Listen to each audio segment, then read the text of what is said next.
Action India TV news, आपकी आवाज हमारी पहचान।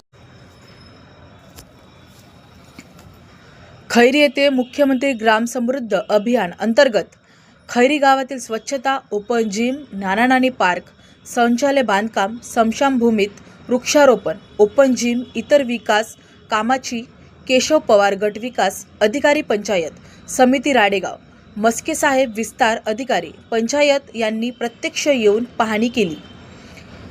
खैरी येथील मुख्यमंत्री समृद्ध पंचायत राज अभियान अंतर्गत खैरी गावातील स्वच्छता, नाना नानी पार्क, विद्यार्थी खेळ मैदान तयार करण्याच्या कामाचे सरपंच श्रीकांत राऊत यांच्या हस्ते भूमिपूजन करण्यात आले। तसेच स्मशानभूमीत वृक्षारोपण, शौचालय बांधकाम, ओपन जिम व इतर विविध कामाची प्रत्यक्ष पाहणी केली। यावेळी केशव पवार गट विकास अधिकारी पंचायत समिती राडेगाव, मस्के विस्तार अधिकारी पंचायत विभाग श्रीकांत राऊत, सरपंच प्रमोद बोडे, सदस्य सौ लताताई संजय पवार, सदस्य पाटील मॅडम, ग्रामविकास अधिकारी खैरी यांच्यासह गावातील महिला पुरुष मोठ्या संख्येने उपस्थित होते। उपसंपादक सुधीर पारदी सह राडेगाव तालुका प्रतिनिधी अरुण जुंबडे।